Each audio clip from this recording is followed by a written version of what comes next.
If you have the Panasonic S5 Mark II, S5IIX, probably the G9 Mark II, and also the GH6 as well, you probably notice that when you get your footage back and put it on your editing timeline, you're getting 4 tracks of audio.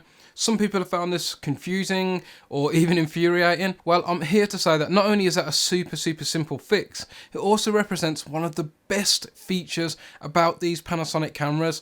This is something Panasonic should be shouting from the rooftops. Now, I've just been delving into this, but I would implore Panasonic to make a full tutorial of this because it is really amazing. If you are a professional filmmaker or content creator, or even just aspiring to be those things, audio quality is integral. You should not skimp out on your audio quality.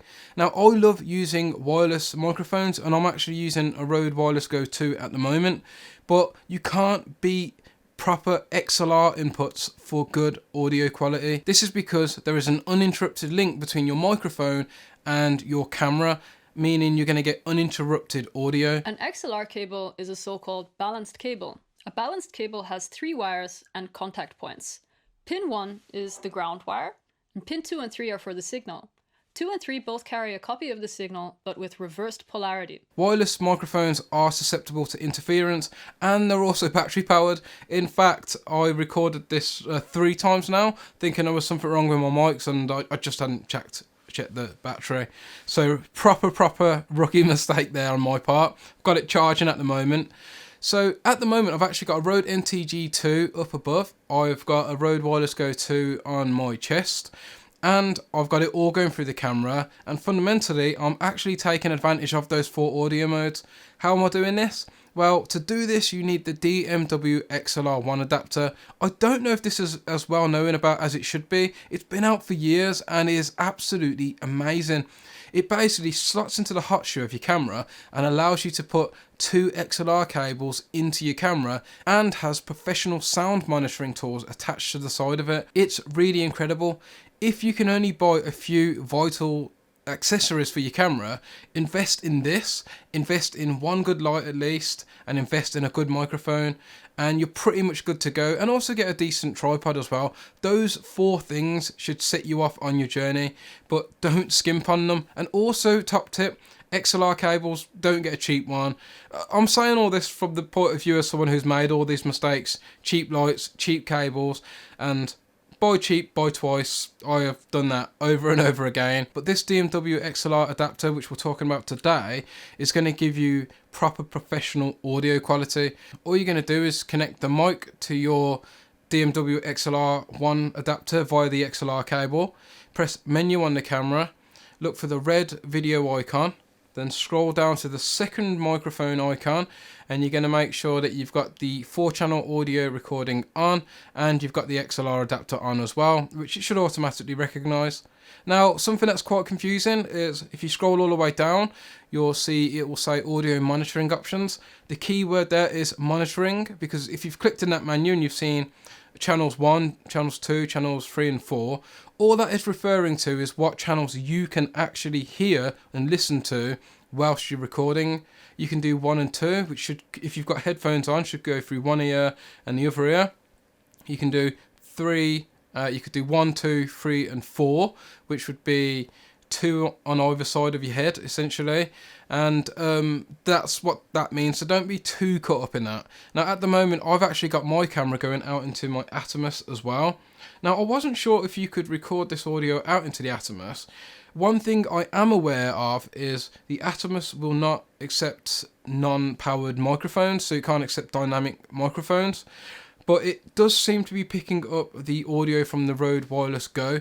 The reason I've done this is simply because I don't want to transcode it later on, so it just saves me a little bit of time so I can get the video out a little bit faster. Now, you might be frustrated with those extra audio tracks as well. All you got to do is, this is all on Adobe, so go into your timeline. You might have to make sure you decouple all of the timeline so it doesn't select everything.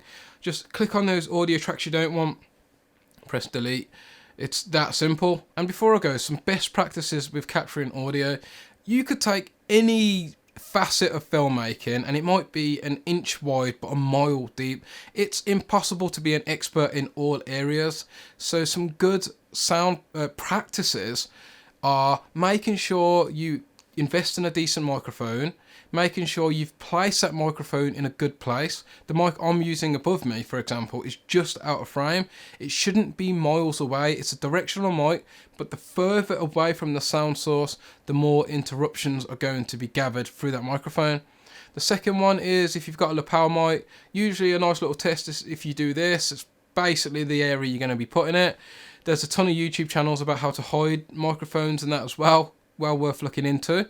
This Rode Wireless Go 2 also allows me to record a padded track.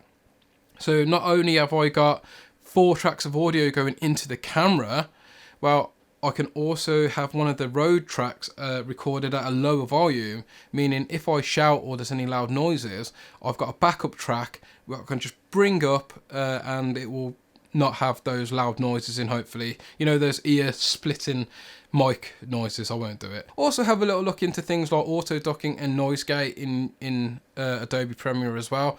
They get quite complicated. I think, you know, when it comes to proper heavy lifting, seek out a sound designer. There are audio specialists out there and they'll help you out in that regard. But with a padded audio track, with 4 channels of audio recorded, and with the help of things like Adobe AI, there should be no reason why you're not getting good sound quality. Now it's really quite easy to do. In fact, the audio AI, I think it used to be called Shasta or something. I think it's Adobe Podcast now. It is phenomenal. In fact, sometimes it's too good.